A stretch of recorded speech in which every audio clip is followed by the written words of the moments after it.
malheureusement ñun Afrique dañu am problème ak statistique maanaam chiffres yi. li ci ëpp du wane li am. parce que ñu bëre dañuy feebar te service de santé yi duñ ko yëg. wala duñu voilà donc moo tax chiffres yi day lakk lu bëree bëri. mesures yi de toute façon ni ma ko waxee woon sànq ay matuwaay la yi nga xam. chiffres yi mën nañu jàpp ay chiffres témoin rek kon. voilà daanaka loolu la parce que mënuñu wax ni lii ñu xayma loolu rek moo feebar. bon mën na ko ëpp mais mën na xëy na jege na ko. waaye nañu jàpp ni daal ci wàllu mesures yi man de ci sama wàllu bopp mesures yi ñu waroon a jël la. mënoon nañu sax jël lu ko ëpp waaye nag conséquences yi lañ ciy ragal conséquences socio-économiques. parce que bu fekkee ne defoon nañu couvre-feu bu gën a yaatu. wala ñu def sax confinement. comme ni mu fi amee woon. wala bu gën a tar bi fi amoon. bon gis nañu loolu am na effet en effet am na effet Europe am na effet États-Unis am na effet Asie. waaye nag bu ñu bàyyee suñu loxo rek alors mbir yi gën a yokku. d'accord. voilà d'accord professeur Issa dinaa ñëwaat ak yow ma dem ci docteur Mamadou Ndiaye moom moo amee kàddu gi ci ministère de la santé docteur ñu ngi lay nuyu. maa ngi lay fay Pape Ngagne di fay professeur Issa Wone. jërëjëf alors docteur ni ñu ko waxee rek ndax mën nañu def xayma bu positif wala bu négatif maanaam bu baax wala bu bon ci mesure couvre-feu yi nga xam ne jël nañ ko ci ñaari régions yi ak mesure respect barrières yi ci ñaar fukki fan yi nga xam ne couvre-feu bi am na lan lañ ci mën a jàpp. mën nañu wax ne ci mesure yu positive la parce que encore une fois man ni ma ko waxee xëy na professeur junj na ko léegi. actualité yi laa leen di tegal dinaa ñëw léegi ci waxtaan bi dafa important ñëw ci waxtaan bi waaye comme ay actualité la ñu indil di ñuy wax exactement li nga xam ne ñoom nee nañu moom la couvre-feu bi def ci mbas mi Sénégal balaa couvre-feu bi nag question du jour question bi nga xam ne moom mooy question jour bi sénégalais yi la ñu bëgg ngeen commencé poster fu ne ci àdduna bi ngeen laaj Macky Sall ne ko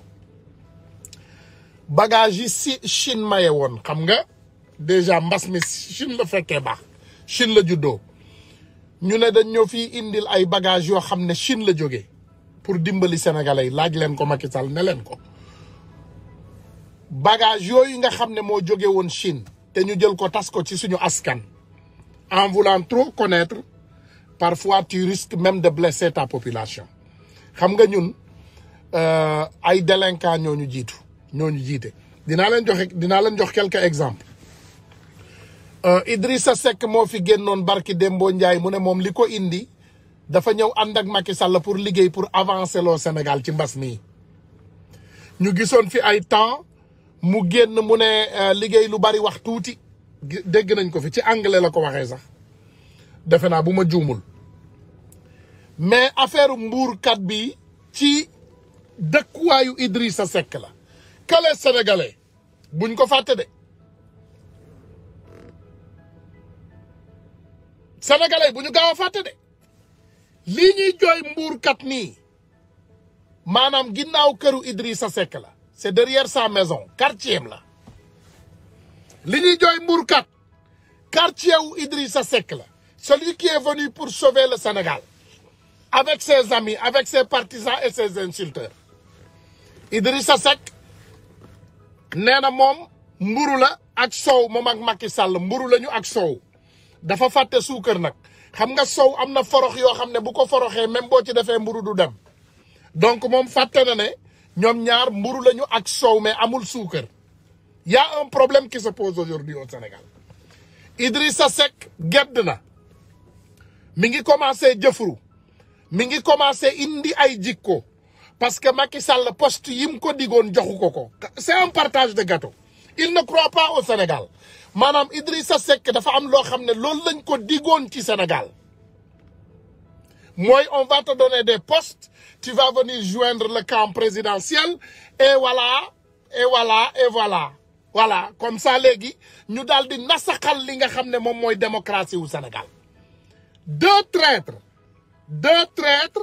qui sont nés l'un avant l'indépendance, l'autre après l'indépendance, ñoom ñaar ñoo lëkkaloo ñu ne ñoom dañuy yóbbu Sénégal avant dañuy avancer loo Sénégal n'est-ce pas Macky Sall dig Idi ay poste Macky Sall joxul Idi poste yooyu mu ko dig lii waxuma ko de actualité du jour la xaar leen ma indil leen ko mi ngi nii boo leen xoolee Tribune ñu ne comment Idi a perdu des postes promis par Macky Sall lii man maa ko bind lii man binduma ko de bu ma kenn xas fii saaga ma ne ma Tunkara wax leen ak waa Tribune n'est-ce pas maanaam journaux yëpp bind nañ ko journaux adduna bi yëpp génn nañu bind ñu ngi bind Sénégal nee nañu Idi Macky Sall poste yim ko digoon joxu ko donc jaral na Idi mu gedd Sénégal Idi fi mu ne nii nangootul wax ci Sénégal noppi na donc mer na parce que tey dig nañ ko ci gâteau bi joxuñu ko ci gâteau bi joxuñu ko ci li nga xam ne moom defe na ne moom la yellool xam nga la manipulation politique u Sénégal Macky Sall dafa am nu muy doxee day xool nit bu am influence mu xool nit bu am mbooloo mu woo la ne la wala kaa ñu dem boo leen ñëwee mu dagg ci gâteau bi léegi li mu lay daggal ci gâteau bi day correspondre ak moom li mu yaakaar ne loolu nga am ci mbooloo xam nga Idi coalition presque 26 partis politiques ñoo ànd ñaar fukki partis politiques ak juróom-benn ñoo ànd 27% la ñu am donc boo calculer comme ni ñuy ne on average kenn ku nekk amul 1,2%. boo calculer on average kenn ku nekk ci parti yooyu 1,3% la am 1,3%. donc Macky Sall bu calculer Idrissa Seck tey ak lim ko indil yëpp amaana 1,3% la ko indil ci vote te 1,3% yooyu ñi ci am xam-xam yëpp daw nañ ko ñoom Déthié Fall ak ñeneen ak beneen jeune am bi jeunes yu bari yoo xam ne ñoo xarañoon ci parti réew mi ils se sont retirés gis nañ ne Idi du dem bàyyi nañ ko ak ñoom Ibou Ngom dof yooyu ak ñoom Abdou Cissé saagakat yi ñooñu rek ñoo wër Idi fi mu toll nii maanaam Idi amul exactement li nga xam ne loolu la ko Macky Sall doon doyee donc léegi Macky Sall dellu ginnaaw mu ne Idi attends moi j'ai pas compris bu ma xalaatee yow 26 partis politiques 25% ngeen indi donc Idi yow li ma xool nii bi nga ñëwee ba léegi gaa yaa ngi lay saaga ci internet bi maanaam yow impopularité yow man maa la tane maanaam Macky Sall moom moo tane Idrissa Seck ci popularité Idrissa Seck il est plus impopulaire que Macky Sall léegi Macky Sall bi mu gisee loolu yëpp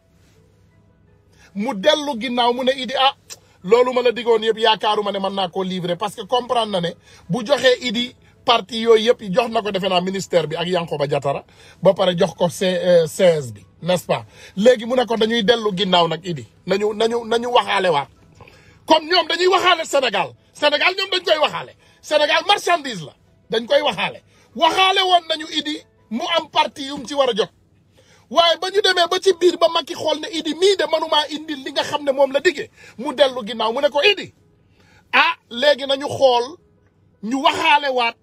la nga xam ne moom la ñu d'accordoon parce que prix bi ngay laaj dafa bari te amuloo njariñ boobu ci Sénégal donc Macky Sall ba mu waxee loolu donc Idrissa Seck tamit mu fatu am na ñu ne nag dafa perdre xel mi ci diggante bi parce que xam nga yenn saa yi am na loo xam ne daf lay bett xam nga choc day dofloo nit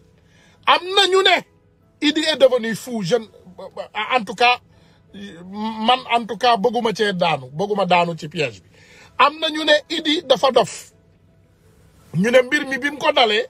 maanaam daf ko dépassé parce que gis na ne moom Idi ñëw na jox na boppam Macky Sall sénégalais yi saaga ko ba mu tooy ba pare Macky Sall delluwaat ginnaaw war ko ne ko place yooyu ma la digoon du ma la ko jox donc Idi affaire choc boobu bi mu ko dalee de am na ñu ne feebaru xel dal na ko ci wóoruma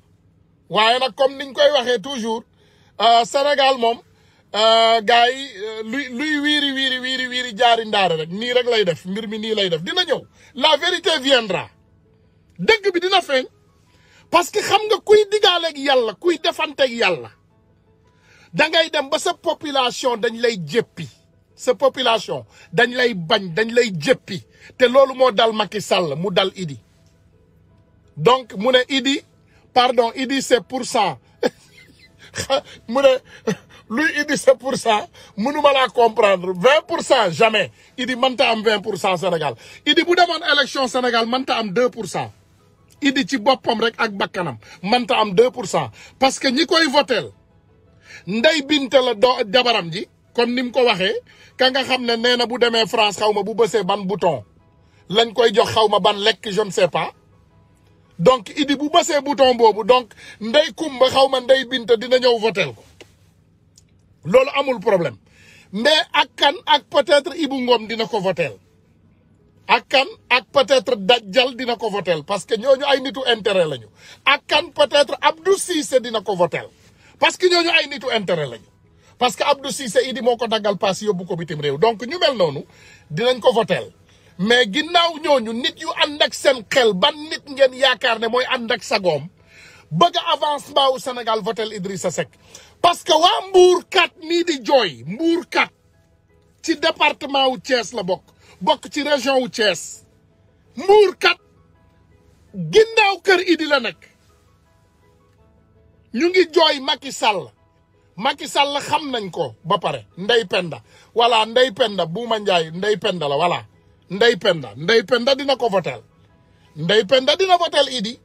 ak doomam yu góor yi nga xam ne ñu ngi saax-saaxi alalu réew mi ak ñaari dof wala ñetti dof yi nga xam ne ñoo ko wër ak booy saaga katam yi mu yor ci réseaux sociaux yi ñi nga xam ne dañuy saaga nit ñi ba pare ñu retourné waat dellu ginnaaw ne non waaw pourquoi ngeen ni saaga Idi pourquoi déedéet affaire bi du demee noonu sëñ bi ce que vous n'avez pas compris dans ce nouveau Sénégal mooy baayu kenn moomu ko te man maa jiite man ci sama bopp ak gone yu xarañ yi maa ànd ak ñoom ñu ne leen du ñu mayati benn nit mu ñëw di jël Sénégal di ko saax-saaxe on va faire face à toi dañuy def face à face corps à corps face à face koo leen saaga mu saaga leen koo leen kas mu kas leen yéen gënu leen ñu dara ëpp leen ñu xam-xam gënu leen ñu ëpp leen ñu pas-pas ñun ñoo leen gën a gëm te boo leen indee ay banditisme ñu indil leen ay débat tegal leen ko sur la table ndax question bi ñu laaj c'est une question pertinente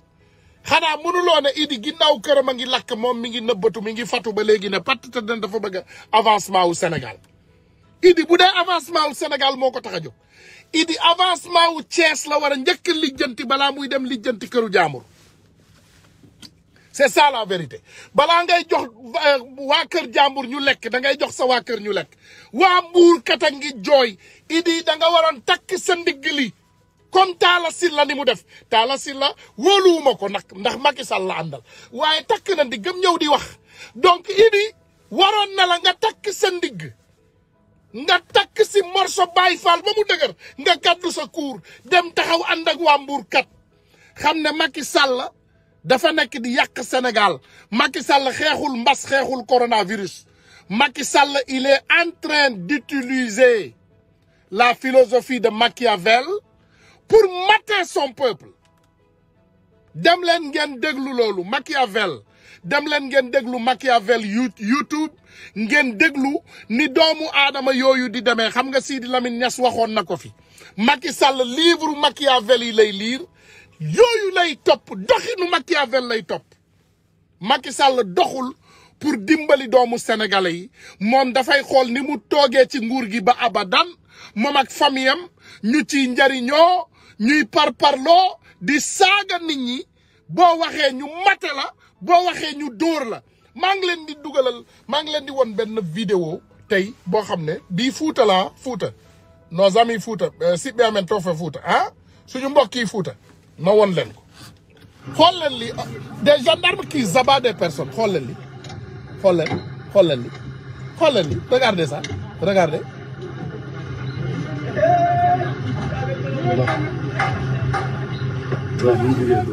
xool leen dama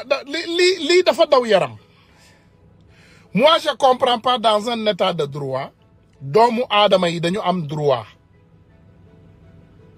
doomu aadama yi dañu am ak yelleef mais on est dans une démocratie on est dans un pays de droit kan moo may gendarmerie wala policiers yi maqaama boo xam ne dañuy jël ay yar di ko dóore ay doomu aadama mais ça c'est sale. Now look at how much he weighs. Hello. Ok. waaw gars yi maa ngi jéggalu de. on a aussi des responsabilités familiales. ngeen jéggal ma une seconde rek ngeen jéggal ma. on a aussi des responsabilités familiales ngeen jéggal ma. dafa am lu may def nii rek 2 secondes ma dellu si waat ci yéen 2 secondes ah. voilà gars yi jéggal leen ma may leen ma 1 seconde. may leen ma 2 secondes ah. may leen ma 1 seconde rek ma ñëw. 1 seconde rek ma ñëw ci yéen. parce que man dafa am lu ma jaaxal on est dans un état de droit et parfois je ne comprends pas. parce que boo nekkee ci état de droit en fait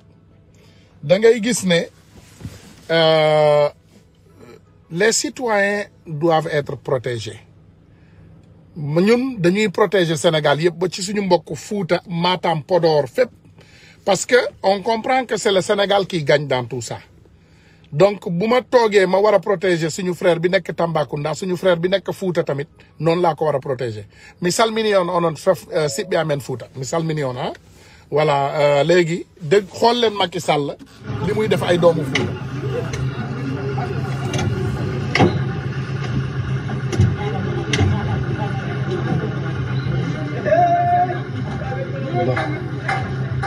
xam nga ñi arrêté nga leen amul benn résistance ils sont dans la voiture ñu ngi toog ñoom ñëpp jàpp seen jàmbur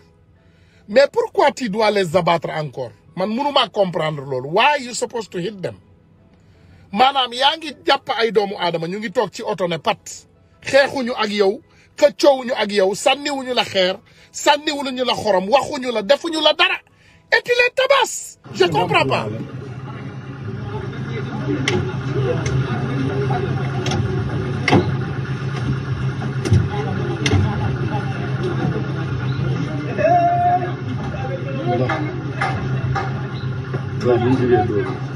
moi je comprends pas léegi wax leen ma lan mooy concept dóor bi en fait maa ngi leen di tegal audio bi nga xam ne moom moo ànd ak dóor bi parce que dóor bi mu amee yaa am na audio bu génn voilà léegi déglu leen. Ouais, Kao, comment on va? Ça va, alhamdoulilah. Ouais, c'est à côté de chez nous, c'est vers Fouta. Ouais, parce qu'il y avait une voiture qui a renversé un garçon de 16 ou 17. Et le petit, il était décédé. Et du coup, les gens de leur village, ils sont sortis pour manifester, quoi. Ils ont bloqué la route. Et c'est là, les chauffeurs, ils ont appelé les policiers pour venir, pour arrêter leur truc, quoi, leur manifestation. Et du coup, ils ont attrapé les gens. Les gens qui ont fait ça, ils ont commencé à frapper, ils ont commencé à truquer, tu vois. Ça a commencé à partir en couille. Ouais, c'est ça, la vidéo, c'est ça que ça explique, quoi. Vas-y. dégg ngeen lii maanaam oto moo renversé wu xaw ma oto lan la nag muy oto gouvernement wala lu mu ma doon xam naa du ñàkk oto police la moo rey benn doomu aadama bu am 16 ans léegi kenn waxu ci dara waa dëkk bi génn di manifester wu parce que ñàkk nañu kenn ci ñoom léegi ñu jàpp leen gis ngeen leen noonu ñu dugal leen ci oto police bi oto gendarmerie jàpp leen di leen door pour rien du tout mais loolu mooy état de droit. loolu mooy état de droit les hommes de loi qui violent la loi maanaam ñoom nee nañu Sénégal la ñu nekk ci état de droit la ñu nekk mais c'est des hommes de loi qui violent la loi c'est méchant léegi méchanceté boobu yéen ñu bari yéen a ngi koy laaj seen bopp ne lan moo tax Macky Sall di def lii peuple sénégalais bi lii mënul nekk bëgg-bëggu réew parce que tu ne peux pas être un patriote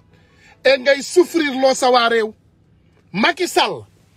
sëñ bi dafa am philosophie boo xam ne moom la Macky Sall di doxee philosophie boobu il faut sénégalais yi dellu ginnaaw ngeen dem lire ko xam nga li tax ñun ñuy def lii toujours nag c'est important parce que li tax ñu koy def dañuy bëgg a génnee li nga xam ne moom mooy dëgg nit ñi xam ko ñu xam bu boobaa naka la ñuy xeexee loolu il faut ngeen dem xool Machiavel l'art de gouverner Macky Sall livre boobu mooy xolam déglu leen ma de Sidi Lamine Niass wax na ko adduna bi dégg nañ ko ñi wër Macky Sall ci palais bi ñi wër Macky Sall ci palais bi ñi wër Macky Sall ci palais bi ñi wër Macky Sall ci palais bi ñi wër Macky Sall ci palais bi nee nañu ñi wër Macky Sall ci palais bi ñi wër Macky Sall ci palais bi dem leen ngeen laaj leen ban livre la Macky Sall gën a bëgg ci àddinaam ne leen Macky Sall ban livre lay gën a liir yan livre lay gën a liir boo leen ko xoolee dina am lu bari loo xam ne di ngeen ko comprendre mais boo leen demee YouTube boo leen tapé Machiavel l'art de gouverner dina am lu bari loo xam ne di ngeen ko comprendre voilà Ibu nee na ñu régler affaire toog ci oto bi USA Ibu mënuñu koo régler parce que oto bi man maa ko moom te mën nga cee toog confortablement donc je ne vois pas le problème oto bi man maa ko moom ndegem Macky Sall seen président de la République moo mën a def promenade ci biir Dakar di def live te moom mooy président xam nga Macky Sall ñàkkul kër Macky Sall moom am na fu mu dëkk xëy na man awuma fu ma dëkk amul problème y a pas de problème mais dans 2 semaines vous verrez ndeysaan la confrontation avec Bijou Ngoné elle est venue le faire chez moi ici à New York Bijou Ngoné def nañu confrontation sama biir kër incha allah dina génn dans 2 semaines bu boobaa di ngeen ko seetaan di ngeen am loo leen comprendre ndax bëgg segem am naa fu ma dëkk wala awma fu ma dëkk comme sama xarit yi ñoom Ibou Ngom après dinañu comprendre bu soobee yàlla dans 2 semaines di ngeen am confrontation ak Bijou Ngoné dina ko génnee confrontation bi dina génn elle est venue chez moi à New York on a fait la confrontation avec Bijou Ngoné chez moi à New York voilà dina génn dans 2 semaines surprise laa leen ko bëggoon defal waaye di ngeen ko gis dans 2 semaines incha allahu rabbi bu ñëwee bu ko tegee après ñu mel ni Ibou Ngom dinañu xam lan moo tax may toog sama biir oto di def live mais anyway li am importance du toog ci biir oto bi wala wax mais ñu wax li nga xam ne moom mooy njariñu sénégalais yi loolu moo am importance man nañ ko waxtaanee ci penc man nañ ko waxtaanee ci mbedd man nañ ko waxtaanee ci biir oto man nañ ko waxtaanee ci ay douche man nañ ko waxtaanee ci ay salle man nañ ko waxtaanee ci salon man nañ ko waxtaanee fu ne du dëgg n'est-ce pas nee nañu bu soobee yàlla incha allahu rabbi dinañu ñëw bu ñu ñëwee rek bu soobee yàlla incha allahu rabbi incha allah di ngeen comprendre bu boobaa lan moo tax ñun ñuy génn di wax ci oto voilà mais li am importance mooy ñun dañu am benn gouvernement bu délinquant dañu am benn gouvernement boo xam ne du doxal yoon ci réew ñun dañu am benn gouvernement boo xam ne doxalul réew normal te ñun aussi dañu am ay responsabilités en tant que citoyen sénégalais on a des responsabilités de dénoncer comme Macky Sall a des responsabilités à gouverner on a des responsabilités moi je suis un citoyen sénégalais ma voté Sénégal ñu jël sama vote luubal ko ma génn di ko ŋàññi génn di ko ñaawlu donc dans un état de voyou les individus ont un droit à dénoncer li ma am nag ma koy laaj Ibou te muy sama xarit te muy ku ma bëgg lool ci sama biir xol Ibou demal nga wax ñu fan la Idrissa Seck toll ci fan yii parce que Idrissa Seck dafa war a génn wax ak waa Macky Sall ak ay nitam parce que Ibou mënoo nekk ci mbas Idrissa Seck rangé wu ci ginnaaw Macky Sall mu ne defar Sénégal moo leen tax a jóg Macky Sall defar Sénégal nee na moo leen tax a jóg moo tax il a joint moo tax mu joindre camp bi nga xam ne moom mooy camp présidentiel waaye ma am lu ma leen tegal loo xam ne journaux yi wax nañ ko am ay doomu aadama yu xarañ yu ci teg kaddu voilà mi ngi nii. asalaamaaleykum Mburoog Sow lañ ci doon wax boo moytul mu am de Mburoog Sow su journalu tey bii liñ doon wax ni Macky Sall nee na li mu ko digoon yu si bari bi jox ko ko Mburoog Sow de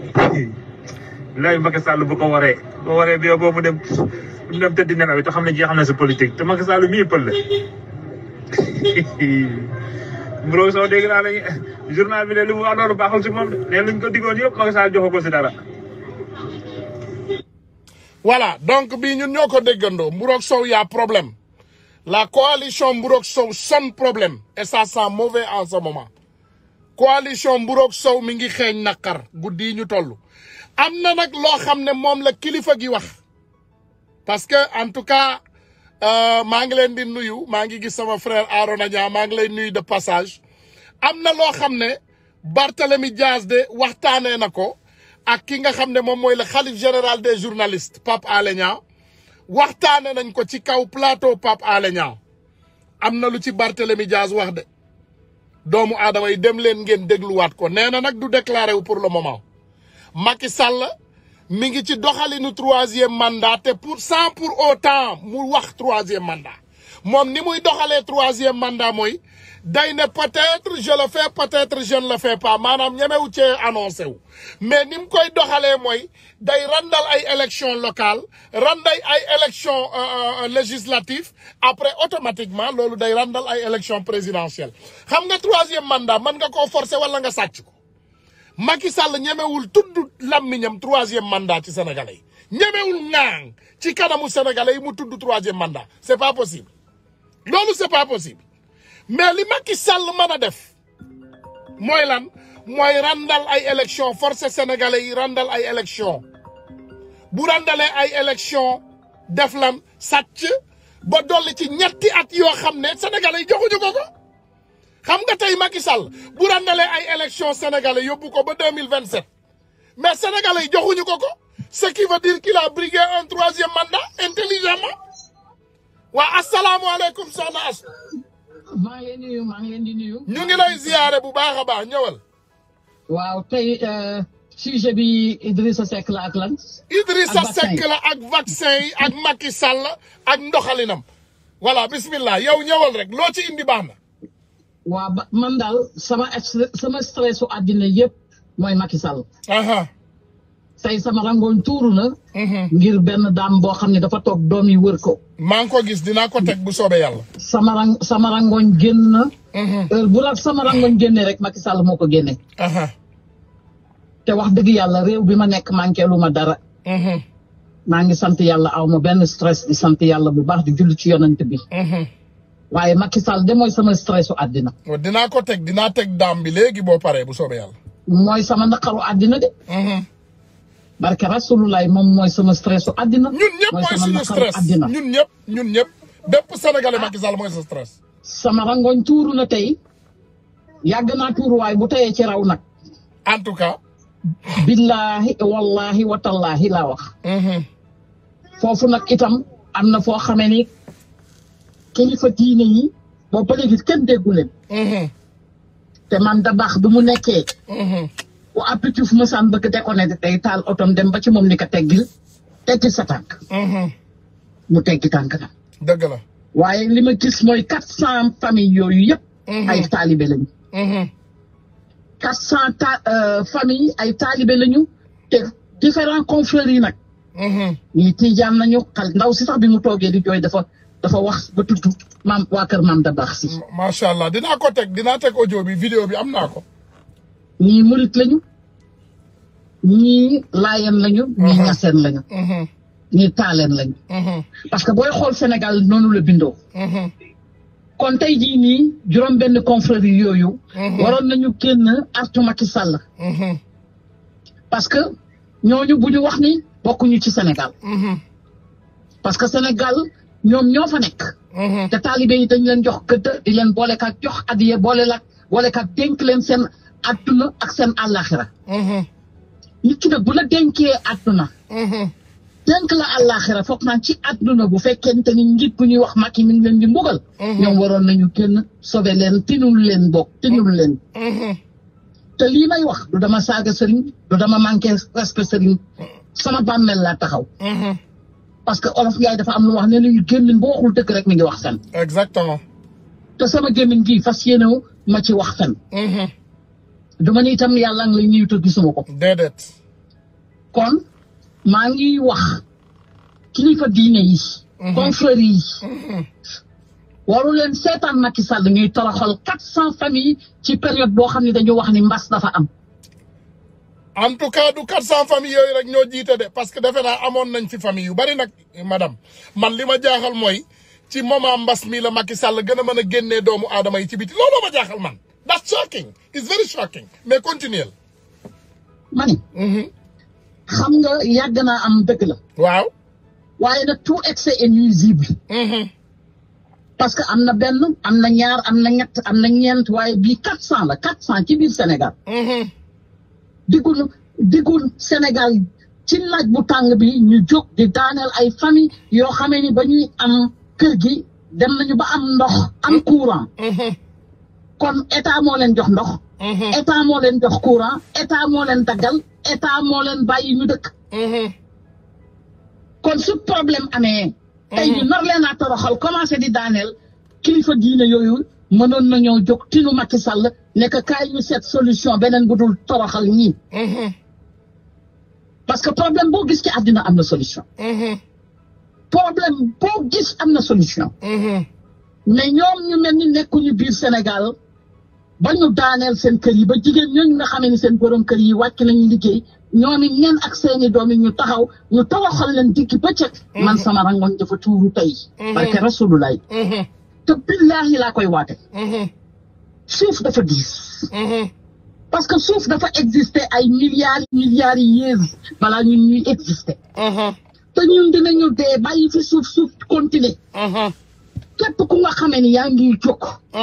am fit di tawaxal ay doomu aadama. bu mel noonu. muy nombre boo xamee ni ñooñu ñëpp kenn ku ci ne am na lu yàlla def ci yow am na énergie buy génn ci yow. parce que bébé bi am na énergie ak aura buy génn ci yow. nga mën a taxaw ni doomu aadama nga. parce que dem nga tudd te dangay tee balaa yàgg ngeen àndandoo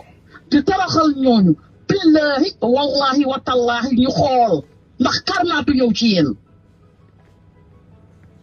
karma xam ngeen luy karma. Of course.